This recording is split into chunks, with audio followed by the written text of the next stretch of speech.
Seja bem-vindo à família 659. Todas as manhãs, às 6h59 da manhã, eu estou aqui com uma palavra bíblica, uma palavra ativacional para você começar da melhor maneira o seu dia.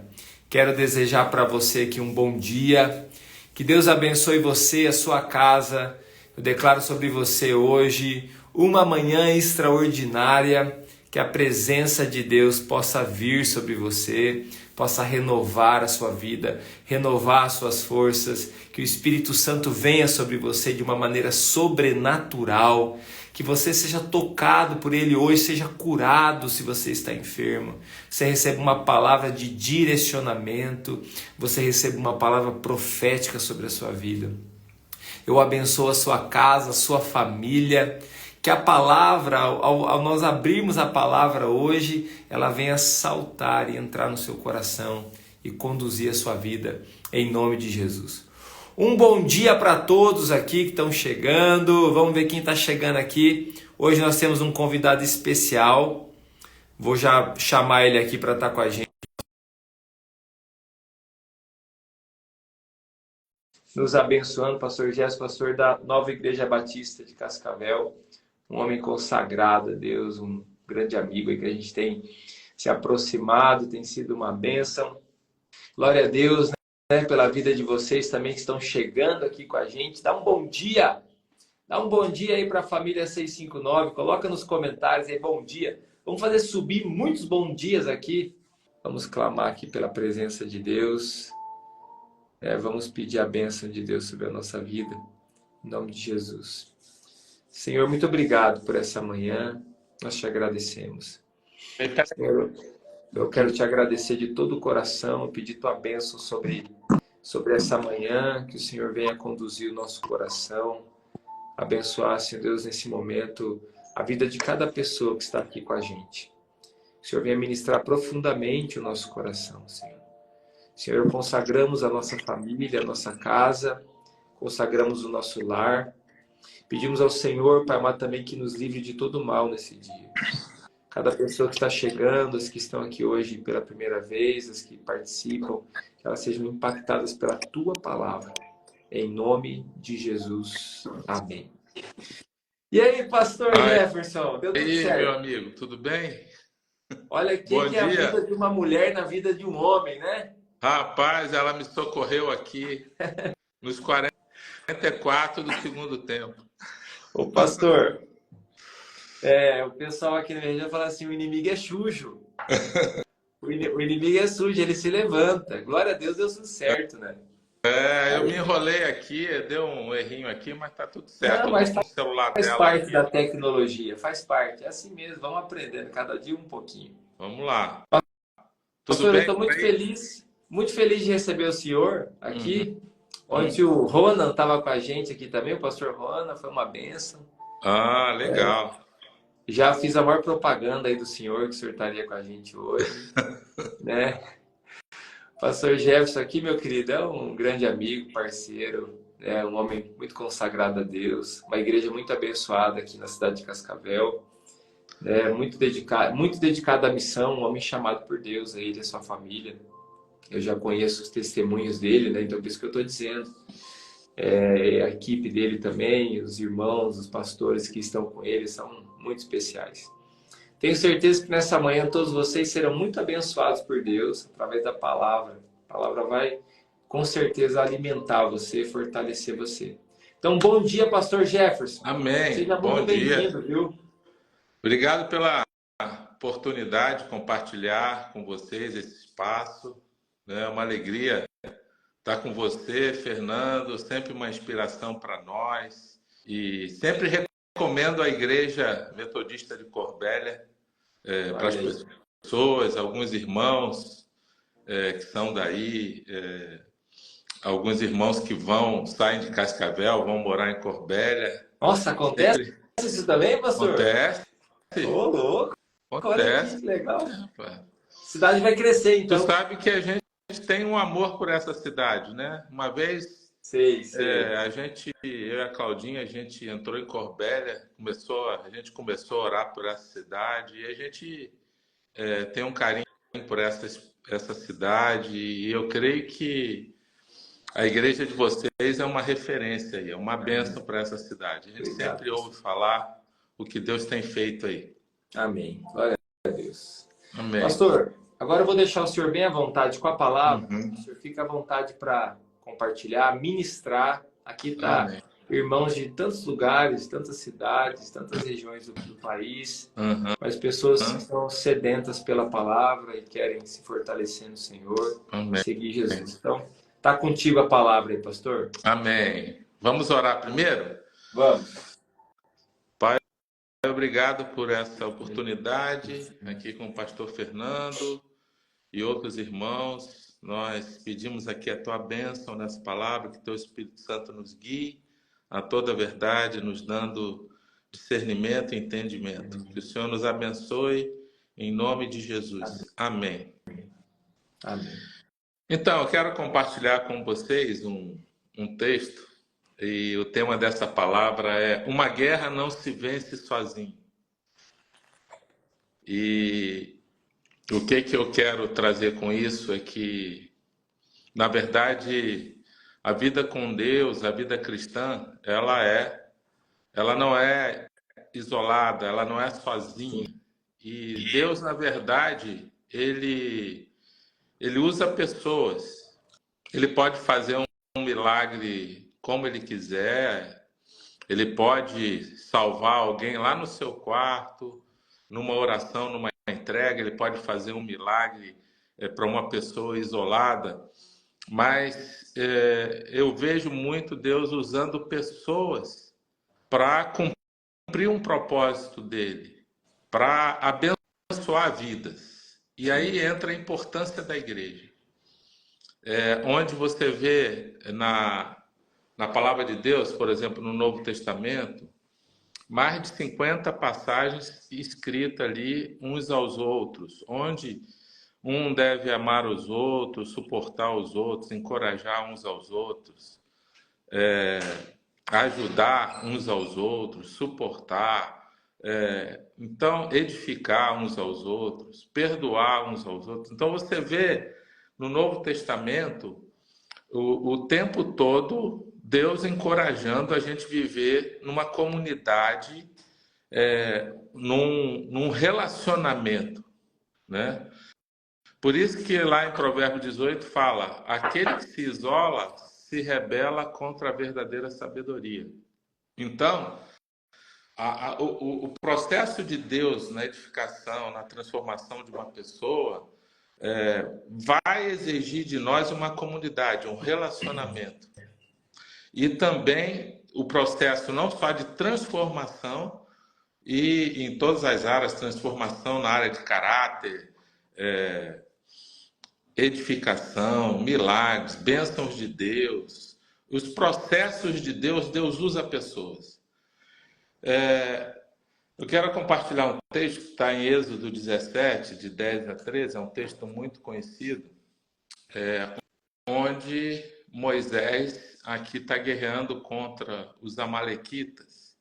E os amalequitas foi um povo que despertou a ira de Deus sobre esse povo, porque quando o povo de Deus estava saindo do Egito, esse povo amalequita atacou covardemente o povo de Deus pela retaguarda, aqueles que iam ficando para trás, até mais velhos, crianças.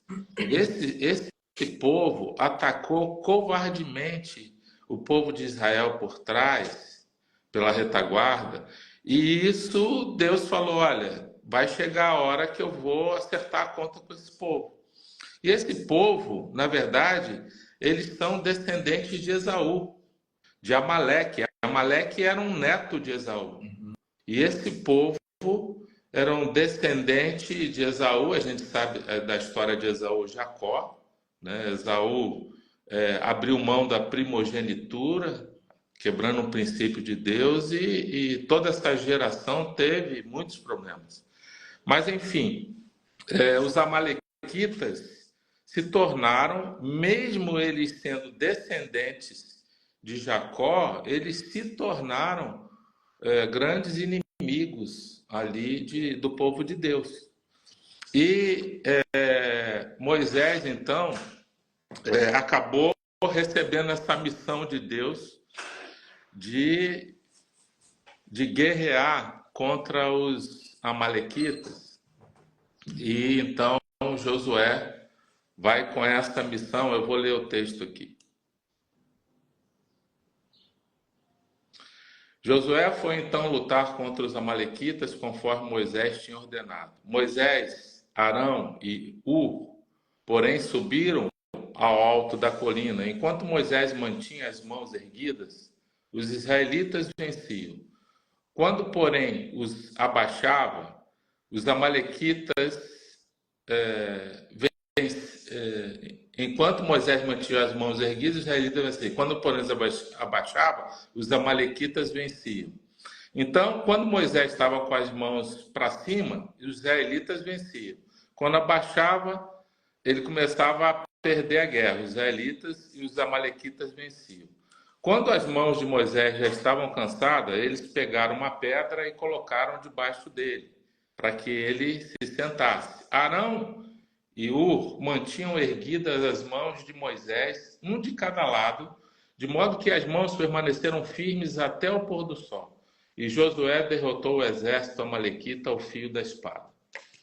Então, o que a gente já começa aprendendo nesse texto é que por que Deus envolveu Arão e Hur nesse processo?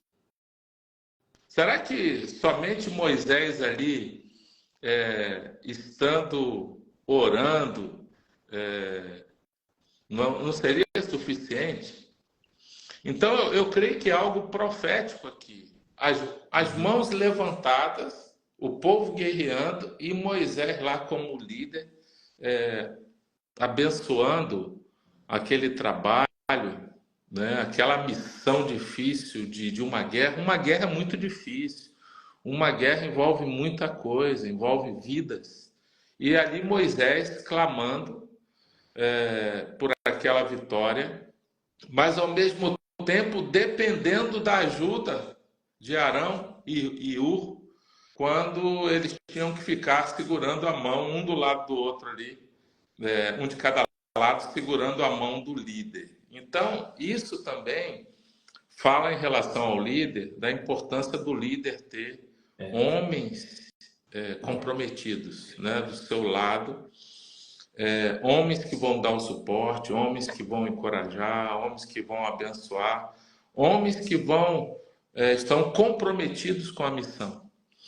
E o papel da igreja, que é exatamente esse, um ajudar ao outro. Ninguém vence grandes batalhas sozinho. Ninguém. Então, na hora difícil, na hora da guerra, porque a nossa vida é uma batalha, a Bíblia diz, a nossa luta não é contra pessoas, é contra principados e potestades. Então, a vida cristã é uma batalha. Eu costumo falar para alguns irmãos quando batizam, eu falo para eles, bem-vindos, irmãos, a essa guerra, declaramos guerra ao inimigo e estamos juntos, mas aquele que está em nós é maior do que o que está no mundo, e a Bíblia promete que somos mais do que vencedores. Amém. Então, nós declaramos guerra, estamos numa guerra. A vida cristã é uma guerra. Por isso que muitos desistem. Então, entra o papel da igreja, por isso que a pessoa não pode ficar sem igreja. Quando a pessoa está na igreja, ela está debaixo de uma proteção, como o povo de Deus, uma proteção espiritual. Claro que Deus é o protetor, não é a igreja que protege, mas é o ambiente espiritual, a noiva de Cristo. A pessoa está dentro da noiva de Cristo, ela está debaixo de uma proteção. Então, esse texto mostra para a gente claramente ali o papel do outro na nossa vida. Aquele texto em Marcos 2, quando aquele paralítico, até preguei esses dias sobre isso, aquele paralítico queria chegar até Jesus e tinha uma multidão, e quase homens começam a carregar aquele paralítico. Esse texto eu acho ele fantástico, porque representa a igreja. Esses 5 homens representam a igreja, e aqueles 4 homens, quando chegam nas proximidades de Jesus, tinha uma multidão, não tinha como eles chegarem. Então, o que eles fazem? Eles falam, não vai dar para levar você hoje, vai ficar para a próxima vez. Um outro dia a gente marca e tenta encontrar Jesus com menos gente ali. Não foi isso, eles não falaram isso. Eles deram o jeito deles. E eles entraram, venceram a multidão e entraram pelo telhado, e é uma história muito conhecida. Abriram um buraco no telhado, desceram aquele paralítico pela maca, e diz o texto que Jesus, vendo a fé deles, falou para o homem: seus pecados estão perdoados. Em seguida, Jesus desafiou aquele homem a pegar a maca dele e ir embora, e sair andando, e aconteceu exatamente isso. Aquele homem teve fé para pegar a maca, levantar e ir embora. E todos ficaram, o texto diz, todos ficaram impactados ali e glorificaram a Deus. Então, a gente vê claramente ali que aquele paralítico, ele foi abençoado através da fé dos outros ali. Ele teve fé também. Mas Jesus, quando fala assim, vendo a fé daqueles homens, ou seja, dos 5, os que carregaram e o que se deixou ser carregado, né? Então, mostra claramente ali o suporte da igreja. Esses homens são a igreja. A compaixão no coração dele por aquele homem paralítico moveu aqueles homens a uma ação. Porque essa é uma das marcas da igreja, né? É a compaixão um pelo outro. Essa compaixão nos move a agir em favor do próximo. E esse milagre só aconteceu porque aqueles homens foram usados por Deus. Caso contrário, aquele paralítico ia ficar lá agonizando anos e anos. Então a gente vê o papel da igreja. Eu creio sempre numa igreja viva, numa igreja que se envolve com a sua comunidade, numa igreja que está atenta às demandas da sua comunidade e na sua até o povo não cristão também, para alcançar, né? A gente tem que fazer o papel desses 4 homens. A gente tem que levar pessoas a Cristo. Por quê? Como eu falei no tema dessa palavra, uma guerra não se vence sozinho. Então a gente vai precisar um do outro nessa batalha, né? Encorajando um ou outro, abençoando a vida do outro. Então, eu quero desafiar aqui os nossos irmãos que estão aí assistindo, compartilhando essa live, para que faça o papel, né, dos 4 homens, né? Faça o papel de Arão e Hur, que tá ali dando suporte para as pessoas, ajudando, edificando, encorajando, abençoando, mas também se deixando ser ajudado. Por quê? Porque às vezes a pessoa está passando por lutas, dificuldades, e ela não abre o coração. Muitas vezes o orgulho fala mais alto, né? Ela não... Lá no grupo pequeno, aqui na igreja, a gente tem os GA, os grupos de avivamento, e ali pessoas repartem, compartilham as suas necessidades, têm momentos de gratidão, de adoração, e ali elas repartem, são muitas respostas de oração.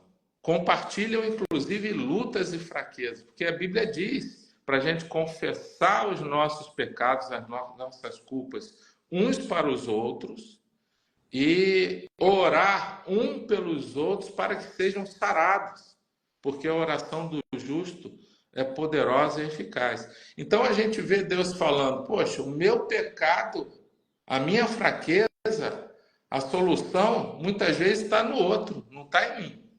O que Deus espera, na verdade, porque eu creio que tem alguns pecados que a gente consegue resolver a gente com Deus. Mas, e aí Deus perdoa, a gente consegue vitória, fica livre e tem vitória sobre aquele mal. Agora, tem pecados também que a pessoa pede perdão, daqui a pouco ela está pecando de novo, o mesmo pecado, ela peca de novo, ela se arrepende, aí fica aquele ciclo, peca, se arrepende, e fica com aquele pecado de estimação que ela não consegue vencer. É muito comum. E como resolver isso? Em muitos casos, aconselhando muitos homens também, a gente aplica Tiago 5,16. Quando ele abre essa questão, esse problema, né, para o outro, eu creio que há um efeito poderoso no mundo espiritual, porque é um ato de humildade, porque quando eu abro uma fraqueza minha para alguém, para algum irmão que eu confie, que vai orar por mim, é um ato de humildade, e Deus concede graça aos humildes. Então, há uma promessa de Deus aí, né, nessa questão. E aí, eu creio que nesse ato de humildade, que Deus olha para a gente e vê realmente um desejo de vencer essa guerra, e eu abro para o meu irmão, e o meu irmão agora vai orar por mim, isso tem um poder muito grande. E então você vê claramente ali, ou seja, a minha vitória também, o meu irmão passa por esse processo na minha vida, para me ajudar a vencer essa área de fraqueza. Poxa, mas Deus não perdoa direto? Deus perdoa. Mas por que ele colocou Tiago 5,16 envolvendo o meu irmão na minha vitória sobre o pecado? Então, por causa dessa relação de interdependência na igreja. Então, por isso que eu creio uma guerra, há algumas guerras menores que a gente consegue vencer sozinho. Mas algumas guerras que são maiores, eu não consigo vencer sozinho. E eu preciso do meu irmão, né? Eu preciso da ajuda. Deus está me ajudando, mas Deus também me faz conectar com outros nesse processo. E o que acontece depois? A minha vitória, aquela minha dor, a dor da batalha, porque toda batalha tem uma dor, tem um sacrifício. Essa dor se torna um testemunho depois, para a glória de Deus. Então, nós cremos assim, e se há alguém aqui que está numa grande batalha, nós queremos orar pela sua vida. Amém. Talvez tenha alguém aqui nessa live que vai precisar procurar uma pessoa, abrir o coração. Eu vejo muitos casos de pessoas que não conseguem perdoar, pessoas que vivem amargura e são atormentadas por isso, né? Não conseguem sozinha desenvolver um perdão. E a amargura ela é terrível porque ela traz tormento. Está lá em Hebreus 12:15, que fala, Paulo falando para a gente não se excluir da graça de Deus, como muitos têm feito, e acabam sofrendo tormentos e sofrimento por causa disso. Então, não está conseguindo sozinho, meu irmão? Procura alguém, abre o coração, Deus vai iniciar um processo de cura para vencer essa guerra e você vai ser vitorioso. Eu declaro aí vitória sobre a sua vida.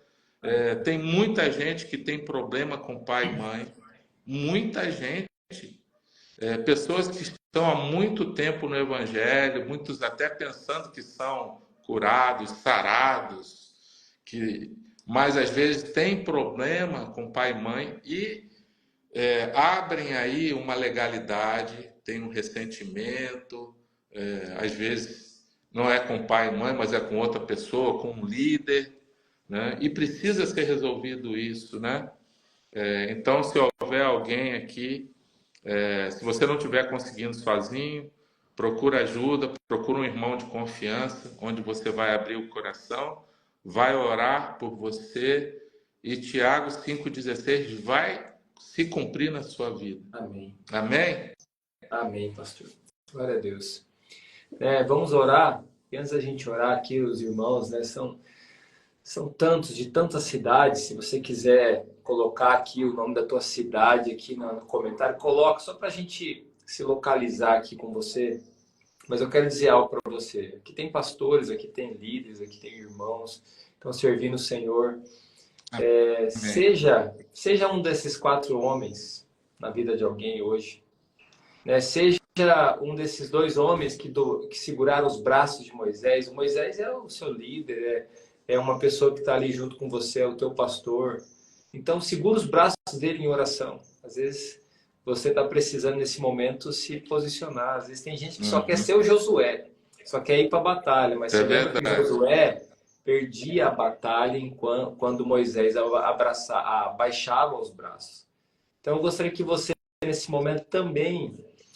Vamos colocar em oração o teu pastor, os teus líderes. Vamos orar pela vida deles, se apresentar diante do Senhor. Vamos abençoar a tua cidade também aqui, os que estão colocando. Vamos orar, né? Se você tem um pedido de oração, pastor, nós usando aqui o ambiente da internet, a gente vai usar essa dinâmica aqui, ó. Tem bastante pessoas, não dá para ler todos os pedidos. Eu tenho orientado os irmãos, é o seguinte: coloca o teu pedido de oração aqui, como se você já estivesse falando para Deus, falando para o Senhor. E nós vamos orar aqui por vocês. Eu vou pedir para o pastor Jefferson fazer essa oração aqui por nós, Amém. Abençoando. Eu creio, pessoas serão curadas, pessoas receberão do Senhor uma palavra profética, serão tocadas pelo Espírito Santo e fortalecidas, em nome de Jesus. Pastor, está contigo. Ora por nós, nos abençoa, ora para esses irmãos. Vamos orar. Amém. Vamos orar também lá pelo Rio Grande do Sul. Né? Com certeza. Esses irmãos estão enfrentando muita luta lá. Verdade. E vamos orar por cada um aí que está colocando o seu pedido. Amém. Né? Vamos orar. Amém. Pai amado, obrigado, Senhor. Obrigado pelo privilégio que nós temos de compartilhar essa palavra, pela vida dos nossos irmãos que estão conectados nessa live, cada um colocando o seu pedido, Senhor. E nós, como igreja, estamos unidos, Senhor, nesse propósito de abençoar a vida um do outro. O Senhor conhece a necessidade no coração deles, Senhor, seja na família, seja na sua vida pessoal, no seu trabalho. Alguém que precisa de cura física, emocional. Senhor, tantas pessoas têm sofrido problemas emocionais, de depressão, ansiedade e tantos outros distúrbios. Nós pedimos, Senhor, o Senhor é o Deus que cura, o Deus que restaura. Nós pedimos um milagre, Senhor. Que o Senhor traga cura na vida dos nossos irmãos, cura física, cura emocional. Restaura, Senhor, a saúde deles, para a honra e glória do Senhor. Colocamos, Senhor, diante de Ti a vida de cada um, as batalhas de cada um, as guerras que nós muitas vezes enfrentamos e cremos que o Senhor está interessado em lutar as nossas batalhas, Senhor. Mas o Senhor também quer ver a sua igreja unida, uma igreja que não se isola nos seus problemas, onde as pessoas, Senhor, sofrem suas angústias sozinhas. Nós clamamos aqui, Pai, que o Senhor traga vitória, mas que o Senhor também traga humildade na vida dos seus irmãos para compartilhar as suas dores, as suas angústias, porque o Senhor promete, quando oramos um pelos outros, Senhor, o Senhor traz cura. Por isso, que o Senhor dê essa ousadia, essa humildade a cada um de nós sempre para compartilhar um com o outro, sem medo, tirando todo orgulho, Senhor. E eu peço que o Senhor abençoe essas vidas, que o Senhor dê vitórias, porque o Senhor promete que nós somos mais do que vencedores. E não somos só vencedores, somos mais do que vencedores em Cristo, que nos libertou. Oramos pelos nossos irmãos do Rio Grande do Sul, Senhor. Oramos que o Senhor tenha misericórdia e que a vida deles venha venha se normalizar em breve, que aquelas águas venham baixar, que a chuva dê uma trégua, que o Senhor possa abençoar a vida daquelas pessoas, Senhor, que tem sofrido esse grande dano, que o Senhor tenha misericórdia da nossa nação, abençoa a nossa cidade de Cascavel, cidade de Corvelha.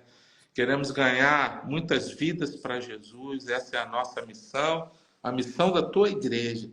É sempre abençoar vidas, cair na graça do povo e fazer a diferença na nossa comunidade. Obrigado por cada pessoa. Senhor, abençoa o pastor Fernando, a Igreja Metodista de Corbélia, que essa igreja, a cada dia, seja uma igreja relevante nesta cidade, conquistando muitas vidas para Cristo. Obrigado por esse tempo. Nos dê vitórias em teu nome, Senhor, porque o Senhor promete que em ti somos mais do que vencedores e que nós vamos provar sempre o melhor desta terra. Obrigado. Abençoa o pastor Fernando, derrama sobre ele cada vez mais unção. Em nome de Jesus. Amém. Amém. Pastor, fiquei muito feliz por aceitar o convite. Amém. Vou te chamar mais vezes aí, pastor. Se prepara aí. Obrigado pelo convite, meu irmão. Até a próxima. Uma bênção. Deus abençoe todos vocês, em nome de Jesus. Quem não segue o pastor Jefferson, tá? Jefferson e Claudinha, só clicar aqui, ó. Clica aqui, você vai ver o nome dele. Aí você começa a seguir aí também, tá bom? Amém. Deus abençoe todos. Obrigado, Fernando. Um abraço para você, para sua família, para toda a igreja. Amém. Deus Obrigado, pastor. abençoe. Um abraço. Fica na paz. Amém. Amém.